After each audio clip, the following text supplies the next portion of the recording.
नमस्कार, प्रभा साक्षी न्यूज नाटक और आप सभी का स्वागत है।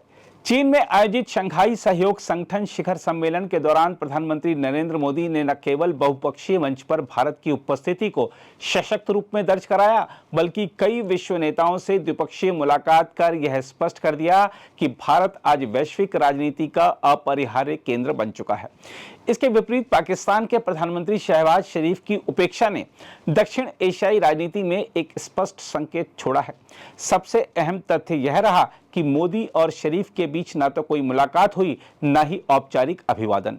यह केवल भारत की ओर से ही नहीं, बल्कि चीन की मेजबानी में भी स्पष्ट दिखा कि पाकिस्तान को प्राथमिकता नहीं मिल रही थी। चीनी राष्ट्रपति शी जिनपिंग ने मोदी और पुतिन के साथ तो गर्मजोशी से हाथ मिलाया, तस्वीरें खिंचवाई और लंबी बातचीत की, लेकिन शरीफ को वह महत्व नहीं दिया जिसकी पाकिस्तान अपेक्षा करता रहा है।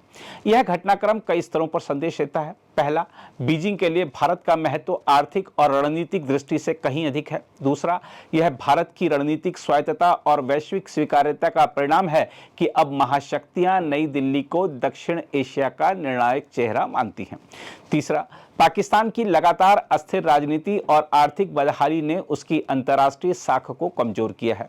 तियानजिन ने यह स्पष्ट कर दिया है कि अंतर्राष्ट्रीय मंचों पर पाकिस्तान का प्रभाव सिकुड़ रहा है। जहां भारत को संवाद, निवेश और सहयोग का केंद्र माना जा रहा है, वहीं पाकिस्तान धीरे धीरे हाशिए की ओर धकेला जा रहा है।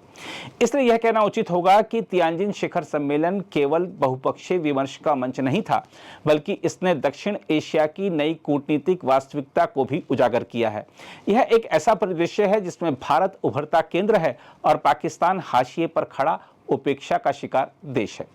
जहां तक प्रधानमंत्री मोदी की द्विपक्षीय मुलाकातों की बात है, तो आपको बता दें कि नेपाल के प्रधानमंत्री केपी ओली से भेंट के दौरान मोदी ने भारत नेपाल के गहरे ऐतिहासिक और सांस्कृतिक रिश्तों को रेखांकित किया। यह मुलाकात केवल कूटनीतिक औपचारिकता नहीं थी, बल्कि इसने पड़ोसी देशों के साथ नेबरहुड फर्स्ट नीति की पुनः पुष्टि की। मालदीव के राष्ट्रपति मोहम्मद मुइज़ से बातचीत में मोदी ने विकासात्मक सहयोग पर जोर दिया। हिंद महासागर क्षेत्र में मालदीव का महत्व केवल सामरिक दृष्टि से नहीं, बल्कि भारत की सुरक्षा और समुद्री कनेक्टिविटी की दृष्टि से भी केंद्रीय है। मिस्र के प्रधानमंत्री मुस्तफा मदबोली से हुई मुलाकात ने यह दिखाया कि भारत पश्चिम एशिया और अफ्रीका को भी अपनी विदेश नीति का अभिन्न हिस्सा मानता है।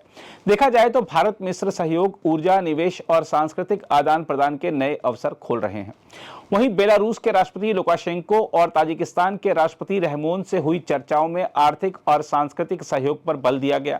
इसी तरह कजाकिस्तान के राष्ट्रपति से ऊर्जा, स्वास्थ्य और सुरक्षा सहयोग पर बातचीत भारत की मध्य एशिया नीति को मजबूती देती है।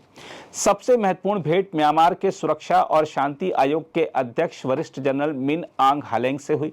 प्रधानमंत्री मोदी ने पड़ोसी देश के साथ रक्षा, सीमा प्रबंधन और व्यापारिक सहयोग पर चर्चा करते हुए एक्ट ईस्ट पॉलिसी के अंतर्गत कनेक्टिविटी परियोजनाओं को गति देने की आवश्यकता पर बल दिया। भारत का यह स्पष्ट संदेश रहा कि म्यांमार की स्थिरता और लोकतांत्रिक प्रक्रिया में प्रगति पूरी क्षेत्रीय शांति और सहयोग के लिए आवश्यक है।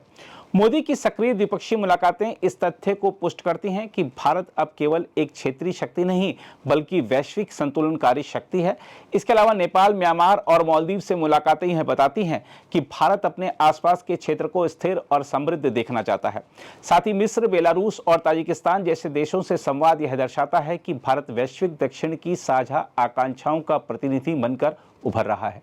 वहीं चीन और रूस की उपस्थिति में भारत का संतुलित रुख अमेरिका सहित अन्य पश्चिमी देशों को यह संकेत देता है कि भारत अपने हितों के आधार पर स्वतंत्र विदेश नीति अपनाएगा।